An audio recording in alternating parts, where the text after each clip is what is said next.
જે લાલ બાપુની રામમઢી કહેવાય ને ગૌશાળા પણ છે. એક જ એમનો હેતુ હતો કે રામ નામ નો જાપ કરવો.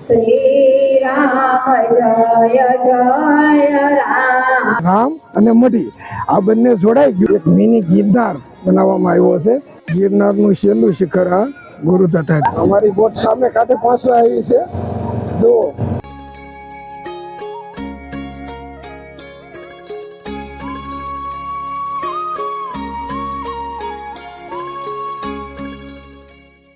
હાલો, નમસ્કાર મિત્રો, સીતારામ બધાને.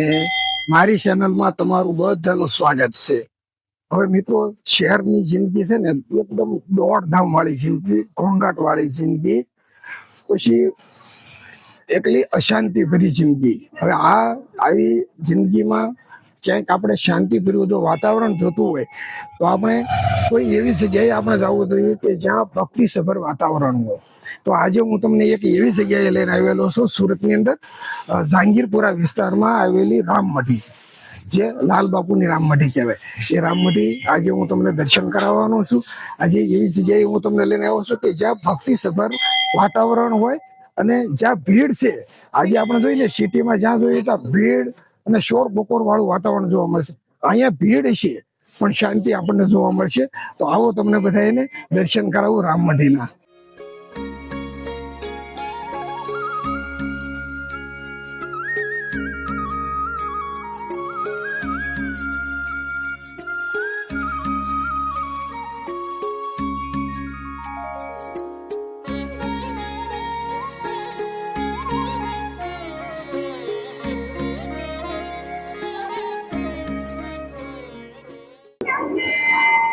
ગૌશાળા પણ છે.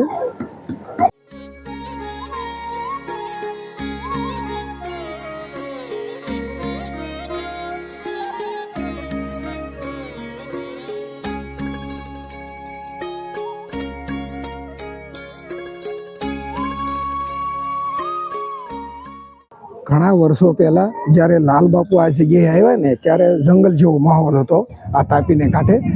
અને એ સમયે આ જગ્યા ઉપર એમણે એક નાની એવી કુટિયા બનાવી, એટલે કે માટી અને ઘાસની એક કુટિયા બનાવી. એટલે એને દેશી ભાષામાં આપણે છે ને કંઈ મઢી કહી. આવી રીતની એ મઢી એમણે બનાવી એમણે અહીંયા, અને એ અહીંયા વસ્યા. અને એક જ એમનો હેતુ હતો કે રામ નામ નો જાપ કરવાનો, અને એ જાપ સતત ચાલુ રહેવો જોઈએ, એ જાપ બંધ થવો જોઈએ નહીં. આ એમનો હેતુ હતો. એટલા માટે એમણે આ એક અહીંયા મઢી બનાવેલી, અને એના ઉપરથી ત્યાં આ સ્થળનું નામ રામમઢી પડ્યું. મઢી એમણે બનાવેલી, અને રામ નામનો જે જપ છે તે સતત શરૂ રહે, આવા હેતુથી એમણે એક રામધૂન શરૂ કરાવેલી. અને જે હજી પણ અત્યાર સુધી 365 દિવસ રોજે એ રામધૂન શરૂ જ રહે છે. અને અત્યારે પણ એ રામધૂન શરૂ છે. હમણાં તમને નીચે જઈને એ તમને દેખાડું. રામધૂન સતત શરૂ જ રહે છે અહીંયા. હવે આ લાલ બાપુ જે છે, લાલ બાપુનો હેતુ એ હતો કે આ મઢીમાં રામધૂન સતત શરૂ રહેવી જોઈએ. એટલે રામ અને મઢી આ બંને જોડાઈ ગયું, અને આ સ્થળનું નામ પડ્યું રામમઢી. જો અહીંયા સરસ મજાનો આ તાપી મૈયાનો ઓવારો છે. અંદર ઉતરી પણ શકાય છે અને બેસી શકાય શાંતિથી. લોકો શહેરની દોડધામમાં થાકી અને અહીંયા આવી અને આરામ કરે છે. નીચે જઈ અને તાપી મૈયાના દર્શન કરતાં કરતાં નીચે ઓવારામાં બેસી શાંતિથી વાતો કરે અને આરામ કરતા હોય છે. રામ જય જય રામ, શ્રી રામ જય રામ, જય જય રામ, શ્રી રામ જય જય રામ, શ્રી રામ જય જય રામ, શ્રી રામ જય જય રામ, શ્રી રામ જય રામ.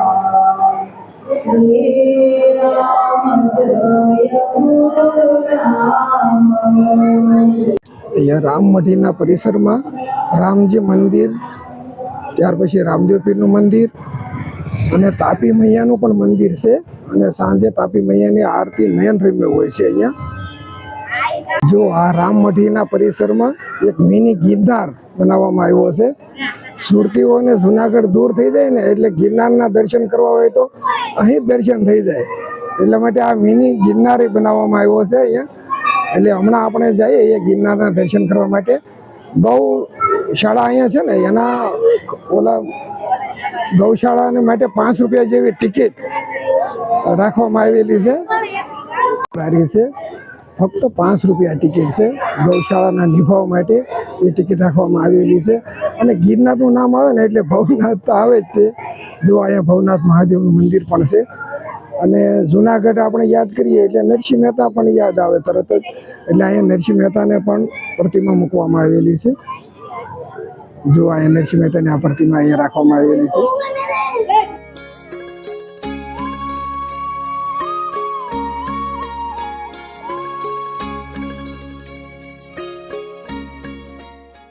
જો ગિરનારનો આ પ્રવેશ દ્વાર છે, અહીંયાથી આપણે ઉપર જવાનું છે.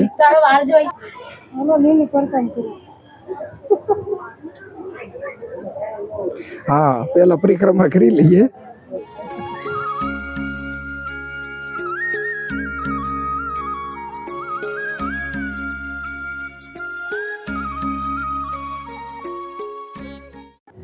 ગિરનારનું આ અંબાજી શિખર જે ઓછામાં ઓછી જે ટોચ ગિરનારની જે ગણવામાં આવે છે તે અંબાજી, પછી એનું વચ્ચેનું જે શિખર છે તે ગોરખધોણો. ગિરનારનું છેલ્લું શિખર આ ગુરુ દત્તાત્રેય.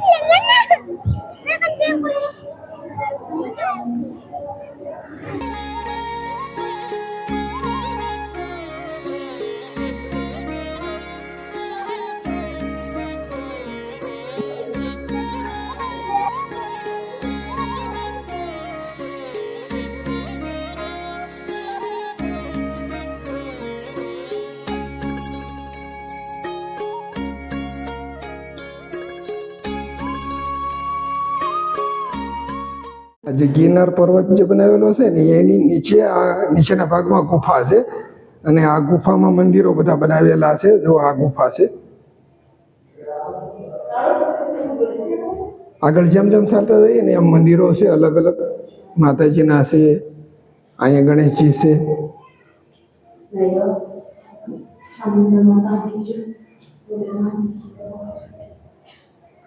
ત્યાર પછી અહીંયા ચામુંડા માતાજી છે.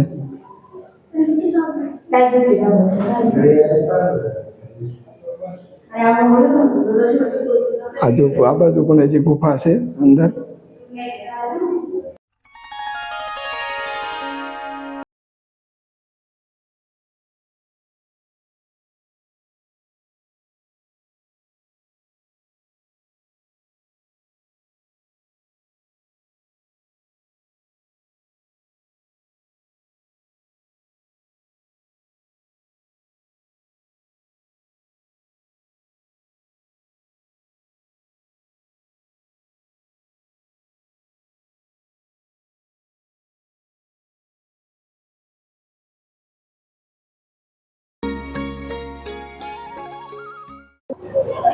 અહીંયા સુરત મહાનગરપાલિકાએ રામમઢી ઓવારો, તાપી નદીને કિનારે જવા માટેનો આ ઓવારો બનાવેલો છે. ચાલો આપણે પણ જઈએ.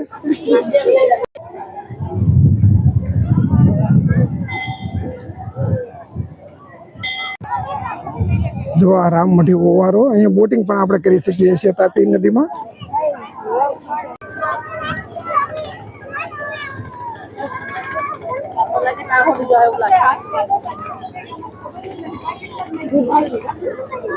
તાપી નદીમાં બોટિંગ પણ કરી શકીએ. જો આ છે ને બોટ, એ આપણને તાપી નદીમાં એક ચક્કર લગાવી દે. આપણે એમાં બેસીએ એટલે ટિકિટ 50 રૂપિયા એક વ્યક્તિ દીઠ છે. તો આપણે હમણાં આમાં મુસાફરી કરવી છે. તાપી નદીમાં એક ચક્કર લગાવી આવી બોટમાં બેસીને. શરૂ થઈ ગઈ છે હવે.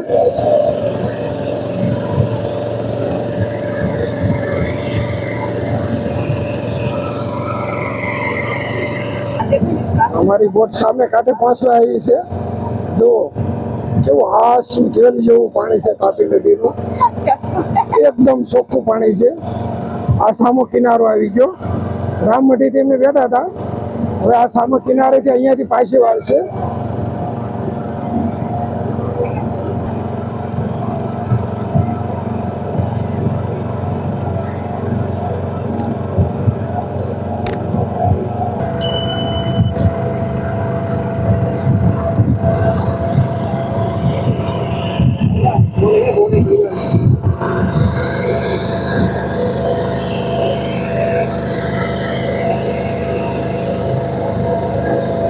આપણે રામમઢીના દર્શન કર્યા, તાપી મૈયાના પણ દર્શન કર્યા અને ગિરનાર પણ ચડ્યા, બોટિંગ પણ કર્યું અને હવે આપણે વિડીયોને આરામ આપીએ છીએ. હવે એક આપણે આવા બીજા કોઈ નવા વિડીયોમાં ફરી પાછા મળીએ, ત્યાં સુધી અમને રજા આપશો. આવજો.